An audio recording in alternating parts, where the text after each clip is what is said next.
Welcome. Today we're reading the chapter Taken Alive of the novel Tarzan the Terrible. Last time, Tarzan and Jane traveled leisurely together, eager to reunite and avoid danger as they made their way through the territory of Pal Uldan. Upon encountering a Gryf, Tarzan bravely controlled the massive creature to ensure their safe passage, surprising both themselves and nearby warriors with their boldness. As they continued toward Yalur, Tarzan committed to assist Ya Dan in the battle against Lu Dan, leaving Jane with trusted allies in the palace for her safety. As night fell, a warrior from the palace of Jalur slipped into the temple grounds. He made his way to where the lesser priests were quartered. His presence aroused no suspicion, as it was not unusual for warriors to have business within the temple. He came at last to a chamber where several priests were congregated after the evening meal. The rites and ceremonies of the sacrifice had been concluded, and there was nothing more of a religious nature to make call upon their time until the rites at sunrise.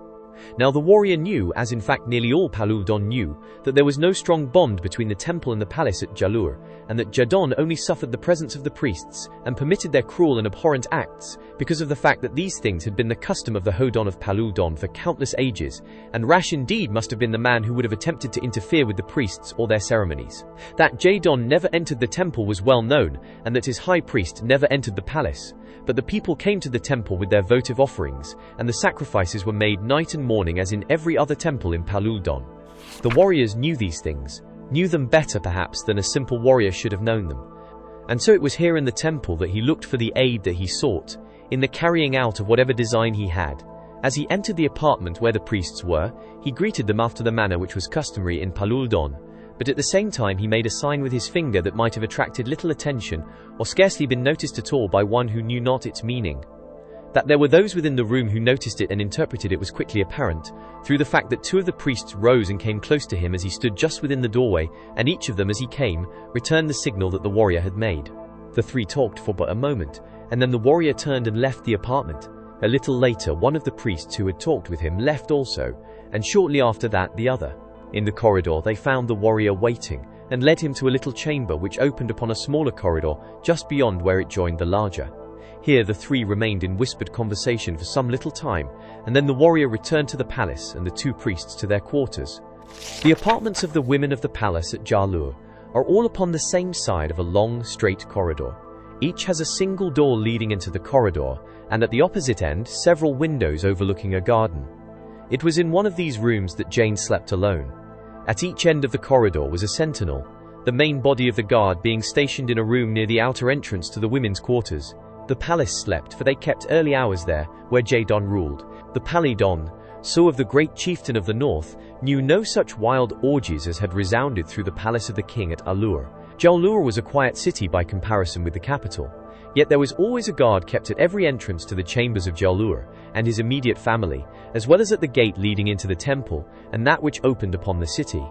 These guards, however, were small, consisting usually of not more than 5 or 6 warriors, one of whom remained awake while the others slept. Such were the conditions then when 2 warriors presented themselves, one at either end of the corridor, to the sentries who watched over the safety of Jane Clayton and the Princess Oloa, and each of the newcomers repeated to the sentinels the stereotyped words which announced that they were relieved, and these others sent to watch in their stead. Never is a warrior loath to be relieved of sentry duty. Where, under different circumstances, he might ask numerous questions, he is now too well satisfied to escape the monotonies of that universally hated duty.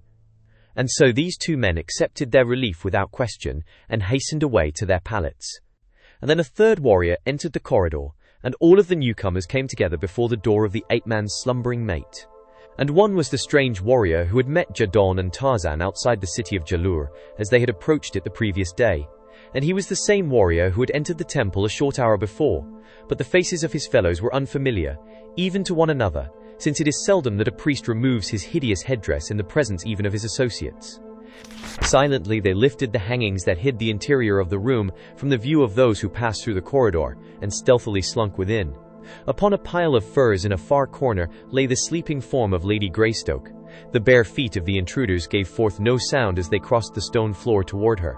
A ray of moonlight entering through a window near her couch shone full upon her, revealing the beautiful contours of an arm and shoulder in cameo distinctness against the dark furry pelt beneath which she slept, and the perfect profile that was turned toward the skulking 3. But neither the beauty nor the helplessness of the sleeper aroused such sentiments of passion or pity as might stir in the breasts of normal men. To the three priests, she was but a lump of clay, nor could they conceive aught of that passion which had aroused men to intrigue and to murder for possession of this beautiful American girl, and which even now was influencing the destiny of undiscovered Paluldon. Upon the floor of the chamber were numerous pelts, and as the leader of the trio came close to the sleeping woman, he stooped and gathered up one of the smaller of these. Standing close to her head, he held the rug outspread above her face. "Now," he whispered, and simultaneously he threw the rug over the woman's head, and his two fellows leaped upon her, seizing her arms and pinioning her body, while their leader stifled her cries with the furry pelt. Quickly and silently, they bound her wrists and gagged her, and during the brief time that their work required, there was no sound that might have been heard by occupants of the adjoining apartments. Jerking her roughly to her feet, they forced her toward a window, but she refused to walk, throwing herself instead upon the floor. They were very angry, and would have resorted to cruelties to compel her obedience, but dared not, since the wrath of Loudon might fall heavily upon whoever mutilated his fair prize. And so they were forced to lift and carry her bodily, nor was the task any sinecure, since the captive kicked and struggled as best she might, making their labor as arduous as possible. But finally they succeeded in getting her through the window and into the garden beyond, where one of the two priests from the Jalur temple directed their steps toward a small barred gateway in the south wall of the enclosure. Immediately beyond this, a flight of stone stairs led downward toward the river, and at the foot of the stairs were moored several canoes. Pansat had indeed been fortunate in enlisting aid from those who knew the temple and the palace so well, or otherwise he might never have escaped from Jalur with his captive. Placing the woman in the bottom of a light canoe, Pansat entered it and took up the paddle. His companions unfastened the moorings and shoved the little craft out into the current of the stream. Their traitorous work completed, they turned and retraced their steps toward the temple, while Pansat, paddling strongly with the current, moved rapidly down the river that would carry him to the Jadben Lul and Ailur. The moon had set, and the eastern horizon still gave no hint of approaching day, as a long file of warriors wound stealthily through the darkness into the city of Ailur. Their plans were all laid, and there seemed no likelihood of their miscarriage. A messenger had been dispatched to Taden, whose forces lay northwest of the city. Tarzan, with a small contingent, was to enter the temple through the secret passageway, the location of which he alone knew, while Jardon, with the greater proportion of the warriors, was to attack the palace gates. The ape-man, leading his little band, moved stealthily through the winding alleys of Allur, arriving undetected at the building which hid the entrance to the secret passageway. This spot, being best protected by the fact that its existence was unknown to others than the priests, was unguarded. To facilitate the passage of his little company through the narrow, winding, uneven tunnel, Tarzan lighted a torch which had been brought for the purpose, and preceding his warriors led the way toward the temple. That he could accomplish much once he reached the inner chambers of the temple, with his little band of picked warriors, the ape-man was confident, since an attack at this point would bring confusion and consternation to the easily overpowered priests, and permit Tarzan to attack the palace forces in the rear, at the same time that Jadon engaged them at the palace gates, while Taden and his forces swarmed the northern walls. Great value had been placed by Jadon on the moral effect of the Doral Otho's mysterious appearance in the heart of the temple, and he had urged Tarzan to take every advantage of the old chieftain's belief that many of Loudon's warriors still wavered in their allegiance between the high priest and the Doral Otho, being held to the former more by the fear which he engendered in the breasts of all his followers than by any love or loyalty they might feel toward him. There is a Paluldonian proverb setting forth a truth similar to that contained in the old Scotch adage that the best laid schemes are mice and men gang after gley. Freely translated, it might read, "He who follows the right trail sometimes reaches the wrong destination," and such apparently was the fate that lay in the footsteps of the great chieftain of the north and his godlike ally. Tarzan, more familiar with the windings of the corridors than his fellows, and having the advantage of the full light of the torch, which at best was but a dim and flickering affair, was some distance ahead of the others, and in his keen anxiety to close with the enemy, he gave too little thought to those who were to support him. Nor is this strange, since from childhood the ape-man had been accustomed to fight the battles of life single-handed, so that it had become habitual for him to depend solely upon his own cunning and prowess. And so it was that he came into the upper corridor, from which opened the chambers of Loudon and the lesser priests far in advance of his warriors. And as he turned into this corridor with its dim cressets flickering somberly, he saw another enter it from a corridor before him. A warrior, half carrying, half dragging the figure of a woman. Instantly Tarzan recognized the gagged and fettered captive, whom he had thought safe in the palace of Jadon at Jalur. The warrior with the woman had seen Tarzan at the same instant that the latter had discovered him. He heard the low, beast-like growl that broke from the ape-man's lips as he sprang forward to wrest his mate from her captor and wreak upon him the vengeance that was in the Tarmangani's savage heart. Across the corridor from Pansat was the entrance to a smaller chamber. Into this he leaped, carrying the woman with him. Close behind came Tarzan of the Apes. He had cast aside his torch and drawn the long knife that had been his father's. With the impetuosity of a charging bull, he rushed into the chamber in pursuit of Pansat to find himself, when the hangings dropped behind him, in utter darkness. Almost immediately there was a crash of stone on stone, before him followed a moment later by a similar crash behind. No other evidence was necessary to announce to the ape-man that he was again a prisoner in Ludon's temple. He stood perfectly still where he had halted at the first sound of the descending stone door. Not again would he easily be precipitated to the Gryf pit, or some similar danger, as had occurred when Ludon had trapped him in the Temple of the Gryf. As he stood there, his eyes slowly grew accustomed to the darkness, and he became aware that a dim light was entering the chamber through some opening, though it was several minutes before he discovered its source. In the roof of the chamber he finally discerned a small aperture, possibly 3 feet in diameter, and it was through this that what was really only a lesser darkness rather than a light was penetrating its Stygian blackness of the chamber in which he was imprisoned. Since the doors had fallen, he had heard no sound, though his keen ears were constantly strained in an effort to discover a clue to the direction taken by the abductor of his mate. Presently he could discern the outlines of his prison cell. It was a small room, not over 15 feet across. On hands and knees, with the utmost caution, he examined the entire area of the floor. In the exact center, directly beneath the opening in the roof, was a trap, but otherwise the floor was solid. With this knowledge, it was only necessary to avoid this spot insofar as the floor was concerned. The walls next received his attention. There were only 2 openings. One, the doorway through which he had entered, and upon the opposite side that through which the warrior had borne Jane Clayton. These were both closed by the slabs of stone which the fleeing warrior had released as he departed. Ludon, the high priest, licked his thin lips and rubbed his bony white hands together in gratification as Pansat bore Jane Clayton into his presence and laid her on the floor of the chamber before him. "Good, Pansat," he exclaimed. "You shall be well rewarded for this service. Now, if we but had the false Dorul Otho in our power, all Paluldon would be at our feet." "Master, I have him!" cried Pansat. "What?" exclaimed Ludon. "You have Tarzan Jadguru? You have slain him, perhaps? Tell me, my wonderful Pansat. Tell me quickly. My breast is bursting with a desire to know."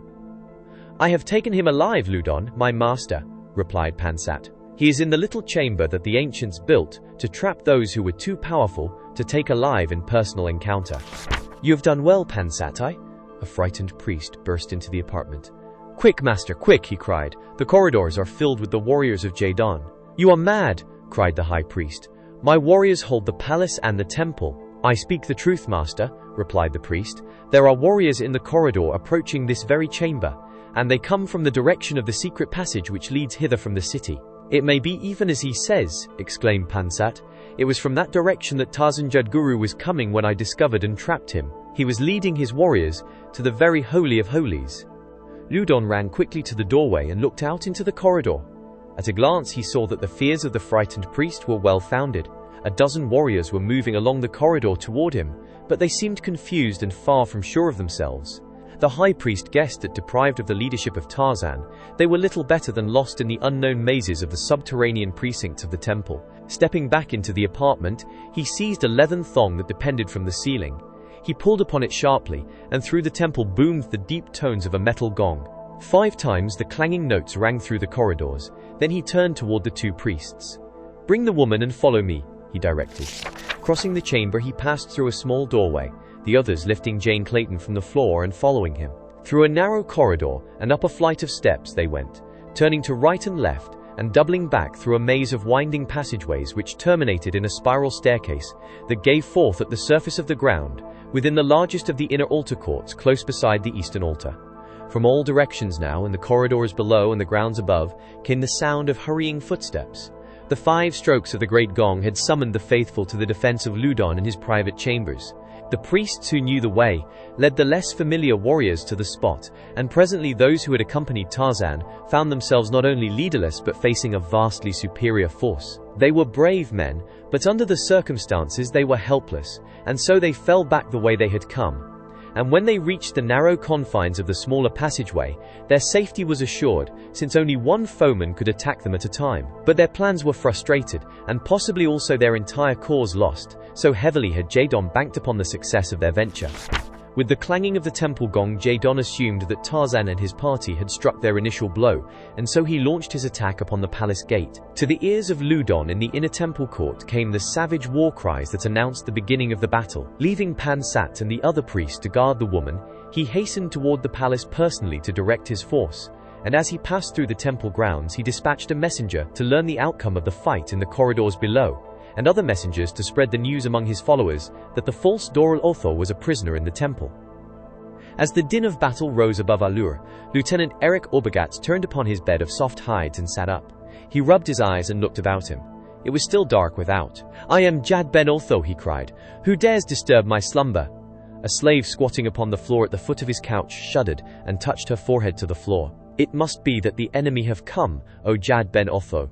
She spoke soothingly, for she had reason to know the terrors of the mad frenzy, into which trivial things sometimes threw the great god. A priest burst suddenly through the hangings of the doorway, and falling upon his hands and knees rubbed his forehead against the stone flagging.